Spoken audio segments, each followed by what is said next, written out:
달콤한 말씀, 행복한 하루. 3월 15일 금요일 본문은 마가복음 11장 27절에서 12장 12절까지의 말씀입니다. 그들이 다시 예루살렘에 들어가니라. 예수께서 성전에서 거니실 때 대제사장들과 서기관들과 장로들이 나와 무슨 권위로 이런 일을 하느냐? 누가 이런 일할 권위를 주었느냐? 예수께서 이르시되 나도 한 말을 너희에게 물으리니 대답하라. 그리하면 나도 무슨 권위로 이런 일을 하는지 이르리라.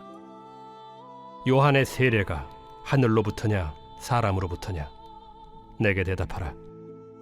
그들이 서로 의논하여 이르되 만일 하늘로부터라 하면 어찌하여 그를 믿지 아니하였느냐 할 것이니 그러면 사람으로부터라 할까? 하였으나 모든 사람이 요한을 참 선지자로 여기므로 그들이 백성을 두려워하는지라. 이에 예수께 대답하여 이르되 우리가 알지 못하노라. 나도 무슨 권위로 이런 일을 하는지 너희에게 이르지 아니하리라. 예수께서 비유로 그들에게 말씀하시되 한 사람이 포도원을 만들어 산울타리로 두르고 집 자는 틀을 만들고 망대를 지어서 농부들에게 새로 주고 타국에 갔더니 때가 이름에 농부들에게 포도원 소출 얼마를 받으려고 한 종을 보내니 그들이 종을 잡아 심히 때리고 거저 보내었거늘 다시 다른 종을 보내니 그의 머리에 상처를 내고 능욕하였거늘 또 다른 종을 보내니 그들이 그를 죽이고 또 그 외에 많은 종들도 더러는 때리고 더러는 죽인지라. 이제 한 사람이 남았으니 곧 그가 사랑하는 아들이라. 최후로 이를 보내며 내 아들은 존대하리라 하였더니 그 농부들이 서로 말하되 이는 상속자니 자 죽이자. 그러면 그 유산이 우리 것이 되리라 하고 이에 잡아 죽여 포도원 밖에 내던졌느니라. 포도원 주인이 어떻게 하겠느냐? 와서 그 농부들을 진멸하고 포도원을 다른 사람들에게 주리라. 너희가 성경에 건축자들이 버린 돌이 모퉁이의 머릿돌이 되었나니 이것은 주로 말미암아 된 것이요 우리 눈에 놀랍도다 함을 읽어보지도 못하였느냐? 그들이 예수의 이 비유가 자기들을 가리켜 말씀하심인 줄 알고 잡고자 하되 무리를 두려워하여 예수를 두고 가니라. 예수님께서 성전을 정화하신 다음 날 예수님 일행이 다시 예루살렘에 들어갑니다. 그러자 종교 지도자들이 기다렸다는 듯이 예수님께 질문합니다. 무슨 권위로 이런 일을 하느냐? 누가 이런 일할 권위를 주었느냐? 이 질문은 도대체 무슨 권위로 그런 일을 했으며 또 그 권위는 누가 준 것이냐는 질문입니다. 물론 여기서 이런 일은 전날에 있었던 성전뜰의 소동을 의미합니다. 즉 예수님께서 강도의 소굴이 된 성전을 정결케 한 사건을 의미합니다. 하지만 포괄적으로는 예수님의 사역 전체를 내포하기도 합니다. 당시 이스라엘 사회에서 권위는 종교 지도자들의 종교적 전유물이었는데 그들이 허락하거나 부여하지 않은 권위를 가지고 예수님께서 과격한 행동을 일삼은 것을 문제 삼기 위한 질문입니다. 따라서 그들의 질문은 우리가 주지도 않았는데 너는 도대체 무슨 권위로 이런 일을 하는 것이며 또 그 권위는 누가 준 것이냐는 의미입니다. 물론 질문의 의도는 예수님에게서 불법적 요소를 찾아내어 성전 모독죄를 뒤집어 씌워서 죽일 방도를 모색하기 위함이었습니다. 그들의 질문에 예수님은 오히려 질문으로 응수하십니다. 요한의 침례가 하늘로부터냐 사람으로부터냐? 내게 대답하라. 너희가 대답하면 나도 무슨 권위로 이런 일을 하는지 이르리라. 한마디로 요한이 베푼 침례의 출처가 하늘인가 사람인가 대답해보라는 것입니다. 예수님의 질문은 얼마 전 죽은 침례 요한을 다시 소환했고 그들을 진퇴양난에 빠뜨렸습니다. 만약 요한의 권위가 하늘로부터라고 인정한다면 하나님의 선지자를 믿지 않고 죽인 것이 되고 사람으로부터라고 한다면 그를 여전히 참 선지자로 인정하는 백성들의 저항과 원망을 감당할 자신이 없었기 때문입니다. 비록 종교 지도자들이 권세를 부리면서도 실상 두려워하는 대상은 민심이었기 때문입니다.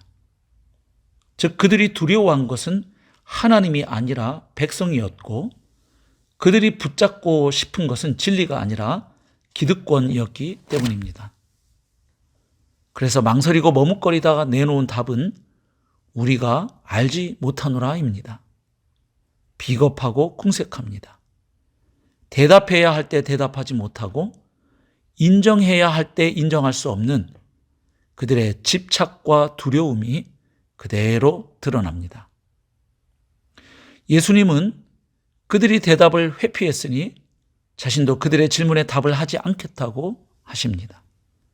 대신 예수님은 비유 하나를 건네십니다. 이른바 포도원 농부의 비유입니다. 이 비유에서 포도원은 이스라엘을, 그리고 포도원 주인은 하나님을 상징합니다. 또한 포도원의 농부들은 종교 지도자들을, 보냄받은 종들은 하나님의 선지자들을 상징합니다. 물론 아들은 예수님을 상징합니다.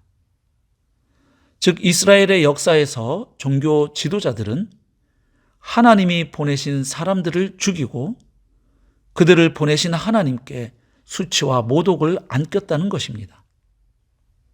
가장 최근에 죽임을 당한 사람이 바로 침례 요한이었던 것입니다. 그런데 그렇게 하나님이 보내신 종들이 죽고 폭력을 당했지만 하나님은 마지막으로 아들을 보내셨다는 것입니다. 바로 예수님입니다. 그럼에도 그들은 아들조차 죽이려 합니다. 실제로 나중에 그들은 예수님을 십자가에 못 박아 처형합니다. 이 비유가 지적하는 것은 종교 지도자들이 가진 권위의 출처가 하나님이 아니라 사람이라는 것입니다. 즉 그들은 사람의 권위로 하나님의 권위를 부정하고 있음을 폭로하는 것입니다. 포도원은 그들의 것이 아니라 주인의 것이고 또한 아들의 것임을 지적하므로 이스라엘의 지도자들이 하나님 나라를 가로채 자기 이득의 수단으로 삼은 것을 고발하고 있습니다. 결국 악한 농부들에게 심판은 부정할 수 없고 피할 수 없는 현실이 될 것을 경고하는 말씀입니다. 그들은 이 비유에서 종들과 아들을 죽인 자들이 바로 자신들을 가리킨다는 것을 눈치챕니다. 하지만 그들은 뉘우치거나 돌이키지 않습니다. 오히려 예수님을 잡으려고 합니다. 하지만 그들은 무리를 두려워하여 예수님을 그대로 두고 떠나갑니다. 성도 여러분, 오늘 본문이 우리에게 주는 핵심적인 교훈이 무엇일까요? 그것은 먼저 예수님의 참 제자가 되고 끝까지 제자로 살아가려면 진리 앞에서 정직하고 겸손한 태도, 그리고 욕심과 욕망을 내려놓는 자기 부인과 참 가치에 대한 안목이 필요함을 우리에게 가르쳐 줍니다. 본문에 나오는 종교 지도자들은 기득권에 대한 집착으로 진실 앞에 정직하지 못했고 욕망과 이기심의 노예로 남게 되었습니다. 그들은 하나님과 진리에 대해서 가장 전문가들로 자처했지만 사실은 하나님과 진리를 대적하는 자들로 드러나게 되었습니다. 당장 눈앞의 이익 때문에 영원한 진리요 생명이신 예수님을 무시하거나 외면하지 않도록 주님의 도우심을 간구합시다. 또한 참되고 영원한 가치를 분별하고 추구할 수 있는 지혜를 달라고 간구합시다. 두 번째로 오늘 본문이 우리에게 주는 교훈은 우리의 모든 부분에서 하나님의 주인 되심을 인정하고 청지기로서 우리의 본분을 기억하며 청지기에 합당한 삶을 살라는 것입니다. 즉 오늘 본문에 나오는 농부들처럼 본분을 망각하지 말고 우리가 청직이라는 사실을 기억하고 실천하는 삶을 살라는 것입니다.